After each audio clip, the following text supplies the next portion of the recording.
descended toward Barrow City, the barren ridges gave way to signs of ingenuity.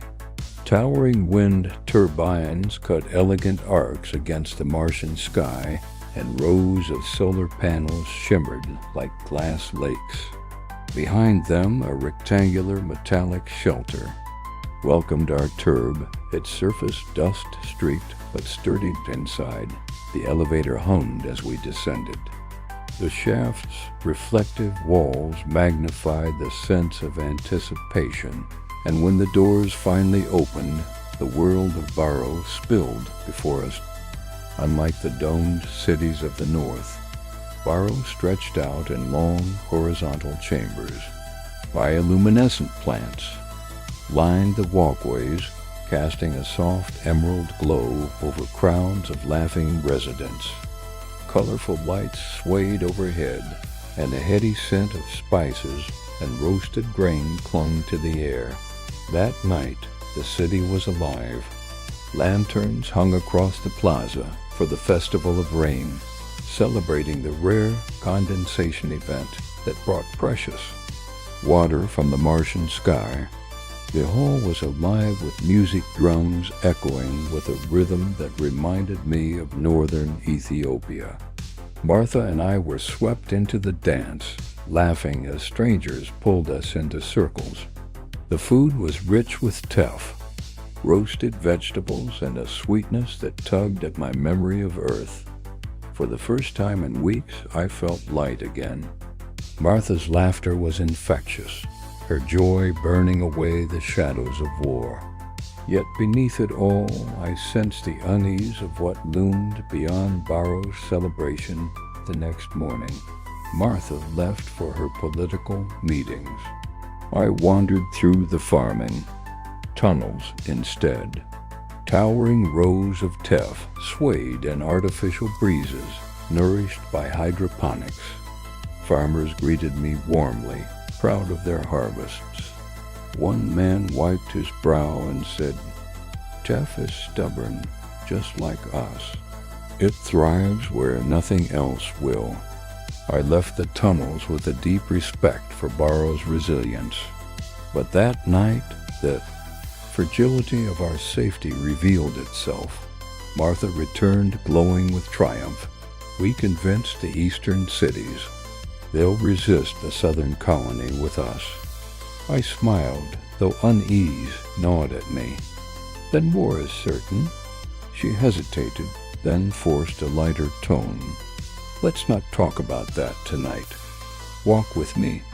We slipped into a new, unfinished tunnel.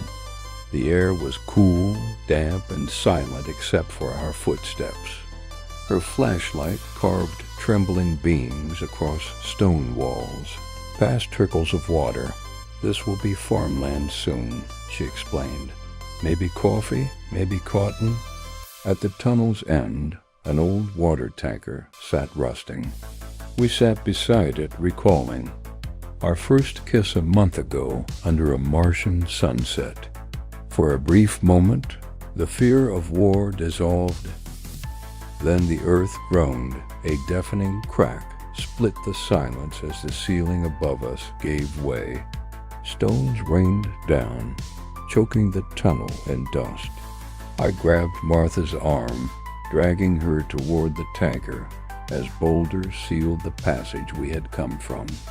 When the rumble ended, all that remained was darkness. Our flashlight flickered weakly. We were trapped.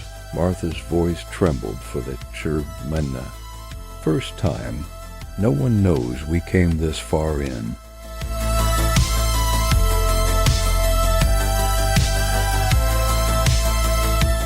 Panic pressed in on me like the collapsing walls. I forced myself to breathe. There has to be another way.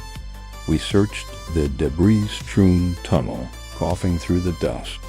My foot struck metal around its surface, buried beneath gravel.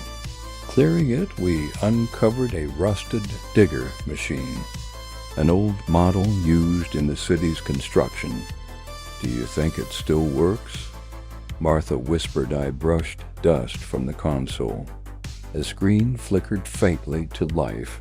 running on a reserve cell. It might. Together we climbed inside. The controls were sluggish, but when I pressed the ignition, the machine groaned, then roared awake. Its drill arm shuddered forward, grinding into the collapsed stone. It was grueling work. The cabin shook violently as rocks cracked apart. Sweat stung my eyes, and Martha's hands were raw from steadying the controls. But we pressed on, carving a narrow escape path.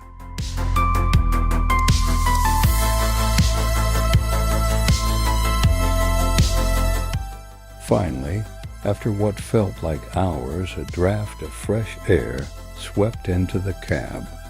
A shaft of light pierced the dust. With one last heave, the drill broke through to an open chamber. We stumbled out, coughing, our bodies trembling with exhaustion.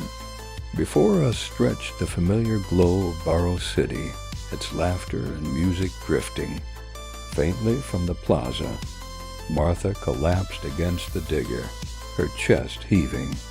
She looked at me and let out a shaky laugh. Well, so much for a peaceful walk.